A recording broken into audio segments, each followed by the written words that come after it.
అందరికీ నమస్కారం అండి. చరిత్రలో ఈరోజు ఛానల్‌కు స్వాగతం. భారతదేశంలో ప్రయాణికుల సౌకర్యానికి ఒక కొత్త అధ్యాయం ప్రారంభమైన రోజు.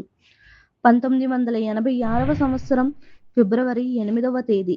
ఢిల్లీలోని ఇందిరాగాంధీ ఇంటర్నేషనల్ ఎయిర్‌పోర్ట్ వద్ద మొట్టమొదటిసారిగా ప్రీపెయిడ్ టాక్సీ సేవ ప్రారంభించబడింది.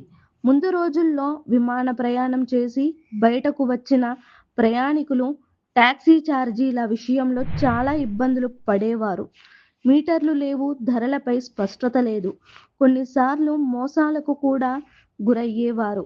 ఈ సమస్యలకు పరిష్కారంగా ప్రయాణం మొదలయ్యే ముందే ఛార్జీ చెల్లించే విధానం అంటే ప్రీపెయిడ్ టాక్సీ సేవను ప్రారంభించారు. ప్రయాణికుడు కౌంటర్లో డబ్బు చెల్లిస్తాడు, రసీదు తీసుకుంటాడు. ఎలాంటి అదనపు చర్చలు లేకుండా నేరుగా గమ్యస్థానానికి చేరుకుంటాడు. ఈ సేవ వల్ల ఛార్జీలపై స్పష్టత, భద్రత పెరుగుదల, సమయం ఆదా, మోసాలకు తావు తగ్గింపు.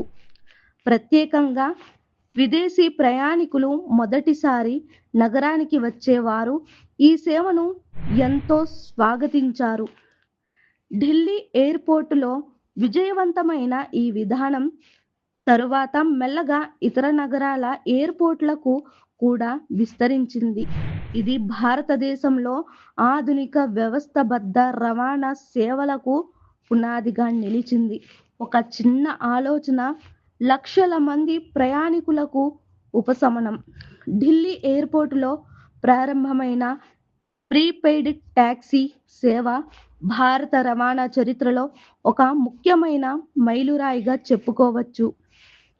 మా కంటెంట్ కనుక మీకు నచ్చినట్లయితే లైక్ చేయండి, షేర్ చేయండి, సబ్స్క్రైబ్ చేసుకోండి ఫ్రెండ్స్. కింద కనిపిస్తున్న బెల్ ఐకాన్‌ను ట్యాప్ చేయండి. Thank you.